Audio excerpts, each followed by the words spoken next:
brought to you by V-Guard. तीन જરૂરી માંગો સામે ભાજપ નહીં કે સૂત્ર પાસેથી આ વિગતો મળી રહી છે। ભાજપ ગઠબંધનના નિયમો અને ધર્મ મુજબ જ કામ કરશે। જી હા, ગઠબંધનના જે નિયમો છે અને ધર્મ છે તે મુજબ જ કામ કરવામાં આવશે તેવી સૂત્ર પાસેથી વિગતો।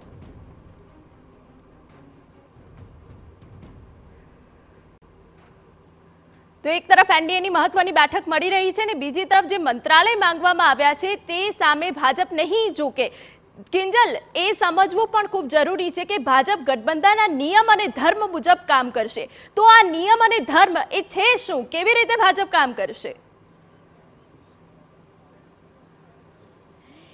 હિના, રાજનીતિમાં કહેવું અલગ હોય છે અને કરવું એ અલગ વસ્તુ હોય છે। આપ જુઓ કે મહારાષ્ટ્રની શિવસેનાની વાત કરવામાં આવે તો શિવસેના પાસે ગઈ વખતે 13 સાંસદો હતા, ત્યારે પણ તેમની માંગ એ જ હતી કે એક કેબિનેટ પદ અને 2 રાજ્યમંત્રી પદ મળવા જોઈએ। આ વખત તેમની પાસે 7 બેઠકો જ છે, પરંતુ આજે પણ તેમની માંગ એ જ છે કે એક કેબિનેટ પદ અને 2 રાજ્યસભા પદ। ગઈ વખતે કેબિનેટની અંદર એક્સપાન્શન નહોતું થયું અને તેના કારણે આ જે રાજ્યસભાના પદ જે માંગવામાં રાજ્યમંત્રીના જે પદ માંગવામાં આવે તે લગભગ છેલ્લે આપવામાં આવ્યા હતા।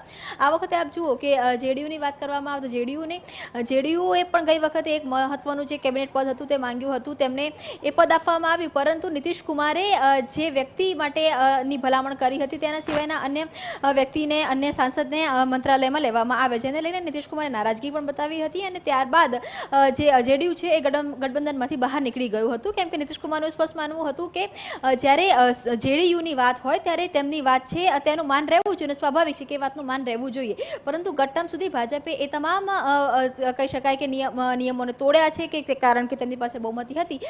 આ વખતે સ્વાભાવિક છે કે અત્યારે ભલે દબેલા સુરે વાત થતી હોય, પરંતુ બીજેપીએ એક જગ્યા સ્વીકાર્યું પણ છે કે તમામ મુદ્દાઓ પર ઘટક દળો સાથે વાત કરવામાં આવશે, તમામ મુદ્દાઓ પર ચર્ચા છે તે કરવામાં આવશે અને ત્યારબાદ નિર્ણય છે તે લેવામાં આવશે। જેડીયુની વાત કરવામાં આવે કે ટીડીપીની વાત કરવામાં આવે, એ આ વખતે ખૂબ જ મહત્વના રોલમાં છે, એટલે પોતાની વાત ઉપરથી હટે તેવું લાગતું નથી।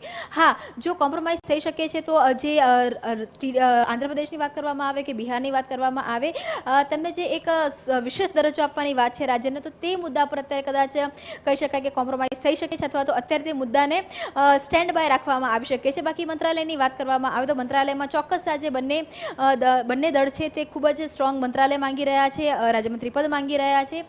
ચિરાગ પાસવાનની વાત કરવામાં આવે એલજેપીમાં, તો તેમને અત્યારે વલણ છે તે થોડુંક નરમ કર્યું છે અને તેમણે એવું કીધું છે કે હાલ મને કંઈ નથી જોઈતું, જે રીતે વડાપ્રધાન નક્કી કરશે તે પ્રમાણે ચાલીશ। યુવા છે અને તે પોતાની કારકિર્દીને લઈ અને કદાચ બની શકે કે ફોકસ હોઈ શકે અને તેના કારણે આ પ્રકારની વાત છે તે આવી છે, પરંતુ જ્યાં સુધી વાત જેડીયુની છે, જ્યાં સુધી વાત ટીડીપીની છે, જ્યાં સુધી વાત શિવસેનાની છે, તમામ લોકો પોતાના મંત્રાલયની માંગને લઈને અડગ છે। તો બીજી તરફ ભાજપની વાત કરવામાં આવે તો ભાજપ પણ ખૂબ જ અડગ છે કે CCS એટલે કે કેબિનેટ કમિટી ફોર સિક્યુરિટીની અંદર જે પણ 4 પોર્ટફોલિયો આવે છે કે જેની અંદર ફાઇનાન્સનો સમાવેશ થાય છે, જેની અંદર વિદેશ મંત્રાલયનો સમાવેશ થાય છે, જેમાં ગૃહનો સમાવેશ થાય છે, કે જેની અંદર શિક્ષણ અને બાળ કલ્યાણનો સમાવેશ થાય છે, તેમાં કોઈ પણ પ્રકારની કોમ્પ્રોમાઇઝ નહીં કરવામાં આવે।